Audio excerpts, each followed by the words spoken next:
কেউ নেই, পরে আসবেন। কলিং বেলের কি আওয়াজ রে ভাই? ইটকে খেতে দিল, কি আশ্চর্য। বাড়িতে কেউ নেই, পরে আসবেন। আমার কলিং বেল তো এইরকম একটা কলিং বেল আমার বাড়িতে দরকার পুজোর আগে। আগের বছর পুজোতে হরিণ লুটের বাতাসার মতো সব চাঁদা যাইতেছে। আশ্চর্য। ধুর বড়া, তখন থেকে যে বলছি বাড়িতে কেউ নেই, বাড়িতে কেউ নেই। কি আশ্চর্য। আপনি কে তাহলে? আমি কে জানি, আপনার কি? না, আপনি বললেন না যে বাড়িতে কেউ নেই, বাড়িতে কেউ নেই। তবে তবে কি আশ্চর্য, মানে আপনি কে? চোর? কি আপনি আমাকে চোর বললেন? কি আশ্চর্য, আপনি তো রেগে যাচ্ছেন কেন? যখন বাড়িতে কেউ থাকে না তখন তো বাড়িতে চোরই থাকে নাকি? মানে না থাকার সুযোগ নিয়ে বাড়িতে চোরই তো ঢোকে নাকি? জানেন, আমি আপনাকে পুলিশে দিতে পারি। কি আশ্চর্য, আগে তো জানতাম যে চোরকে লোকে পুলিশে দেয়, এখন দেখি চোর উল্টে পুলিশে দেবে বলছে। কি আশ্চর্য।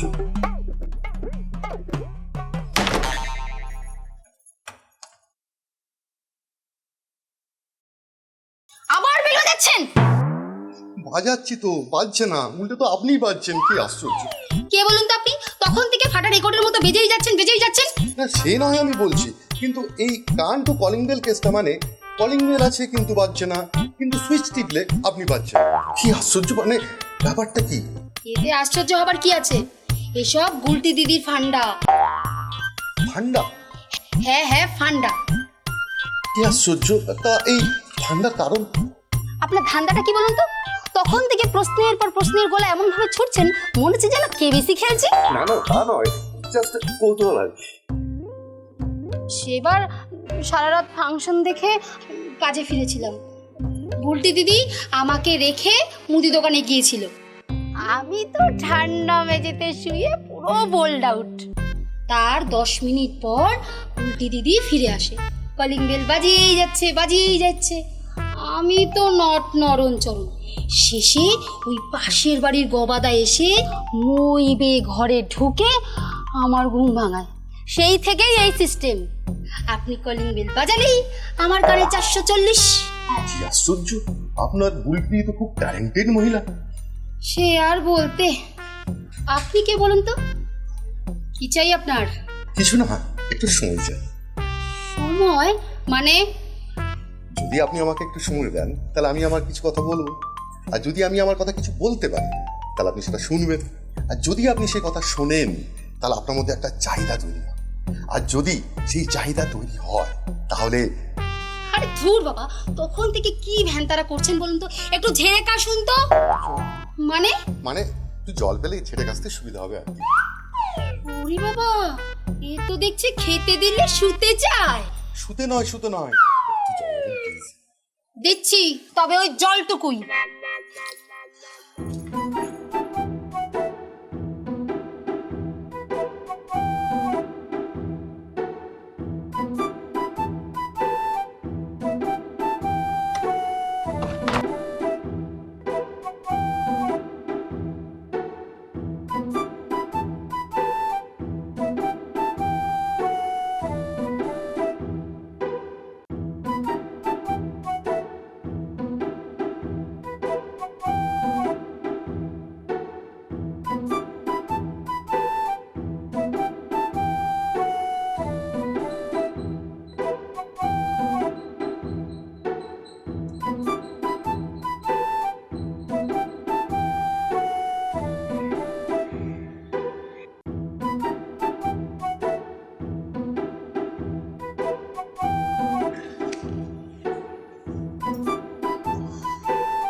কি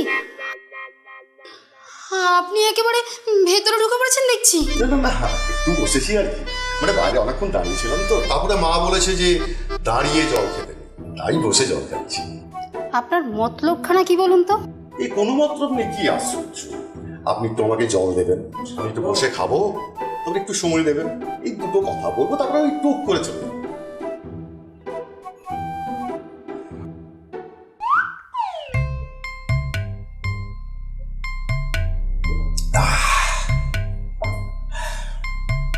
কি আপনি ব্যাগে হাত দিচ্ছেন কেন?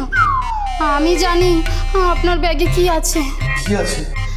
ছুরি, বোমা, পিস্তল কিংবা ঘুম পাড়ানি ওষুধ। কি আশ্চর্য, বিশ্বাস করুন কিচ্ছু নেই। রুমাল আছে। হ্যাঁ, ওই রুমাল বলে বেড়াল বের করে ফেলবেন। না না না না, বিড়াল নয়, সত্যি রুমাল। এই রুমাল। আপনি খুব টেনশন আছেন মনে হচ্ছে।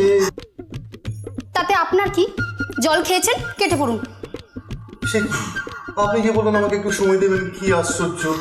তখন থেকে তো বুকেই যাচ্ছে, আবার কিসের সময়? যে বকায় মানুষের টেনশন কম হয়, উপকার হয়, ক্ষতি কি? কি ব্যাপার বলুন তো? আরে বসুন বসুন বসুন। এই যে আপনি এত সন্দেহপ্রবণ, খিটখিটে, বদমেজাজি। কি? আসলে তো আপনি তা নন। এসবের কারণ হচ্ছে টেনশন। তো তো আমার কাছে এমন একখানা জিনিস আছে যা ব্যবহার করলে টেনশন গায়ে মানে একদম উড়ে যাবে। আবার ব্যাগে হাত দিচ্ছেন? আবার টেনশন। এই হচ্ছে টেনশন কমানোর সলিউশন। খুব যত্নতে। বড় লোকের টাকা নিয়ে টেনশন থাকবে না, বইয়ের বরকে নিয়ে টেনশন থাকবে না, কুমারী মেয়ের বিয়ে নিয়ে টেনশন থাকবে না, বেকারদের চাকরি নিয়ে টেনশন থাকবে না, আর বুলটি দিদি? দিদিদেরও টেনশন থাকবে না। এই ছিপি খুললেন, এই হাতে ঢাললেন, তারপরে মাথাতে আলতো করে দিয়ে দিলেন। খুব ঘুম পাচ্ছে। নো টেনশন, বুলটি দিদি, no tension, calling bell. No tension.